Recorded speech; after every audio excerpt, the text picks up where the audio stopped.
میں اتارا جاتا ہے اور اس کو دفنا کر کے لوگ جانے لگتے ہیں، فوراً دو فرشتے اس کے پاس آتے ہیں، ایک فرشتے کا نام منکر، ایک فرشتے کا نام نکیر۔ اور آج عجیب بات یہ ہے، آج ہم اس دور سے گزر رہے ہیں جہاں اس طریقے کی حدیثوں کا لوگ مذاق اڑاتے ہیں، کہتے صاحب یہ قبر کا معاملہ یہ سب بکواس ہے، غیر مسلم تو اپنے مردوں کو آگ میں جلا دیتا ہے، پارسی تو اپنے مردوں کو چلکووں کو کھلا دیتے ہیں، اور کوئی فلائٹ میں کریش ہو کر کے اس کی باڈی کے ٹکڑے ٹکڑے ہو جاتے ہیں، کسی کی باڈی کو سمندر کی مچھلیاں کھا جاتی ہے، یہ قبر کا عذاب اس کو کیسے ہوگا؟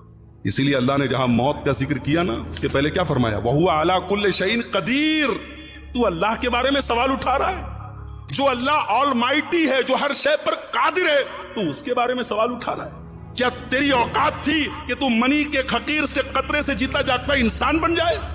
جو اللہ تجھے ایک حقیر قطرے کے پانی سے جیتا جاگتا انسان بنا سکتا ہے، فلائٹ میں تیری باڈی کریش ہو جائے اور سمندر کی مچھلیاں تیرے جسم کے ریشے ریشوں کو کھا جائیں، وہ اللہ تیری پوری باڈی کو کلیکٹ کر کے تجھے عذاب قبر دے سکتا ہے۔ تو اللہ کی قدرت پر سوال اٹھاتا ہے۔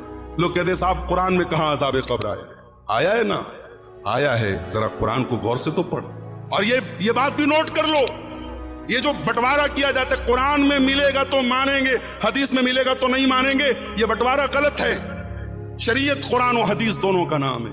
قرآن کہتا ہے نماز قائم کرو، پورے قرآن میں کہیں نہیں لکھا 5 ٹائم کی نماز پڑھو، پورے قرآن میں کہیں نہیں لکھا فجر میں 2 رکعت پڑھنا ہے، ظہر میں 4 پڑھنا ہے، عصر میں 4 پڑھنا ہے، مغرب میں 3 پڑھنا ہے، پورے قرآن میں کہیں نہیں لکھا ہے۔ قرآن کہتا ہے ورکعوا، رکوع کرو، رکوع میں آپ کی پیٹھ کیسی ہو، آپ کا ہاتھ کیسا ہو، پورے قرآن میں کہیں لا کے دکھا دو، نہیں ملے گا۔ تو قرآن صرف قرآن کے ذریعے آپ شریعت کو سمجھنا چاہتے نہیں، قرآن کے ساتھ ساتھ اللہ نے صاحب قرآن کو اتارا ہے۔ یتلو علیہم آیات ہی اس نبی کا مشن تھا، قرآن کو پڑھنا، ویزکیہم اور لوگوں کو پاک اور صاف کرنا، ویعلمہم الکتاب والحکمہ اور قرآن و حدیث کی تعلیم دینا۔ اس نبی کی سیرت اور اس نبی کی سنت کے بغیر قرآن کو نہیں سمجھ سکتے میرے بھائی، اور جن لوگوں نے سمجھنے کی کوشش کی انہوں نے بہت ٹھوکر کھائی۔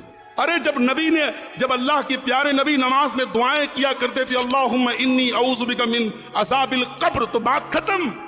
میرے نبی نے دعا کی ہے کہ اے اللہ میں قبر کے فتنے سے، قبر کے عذاب سے تیری پناہ چاہتا ہوں، بس یہی بات ختم ہو جانی چاہیے۔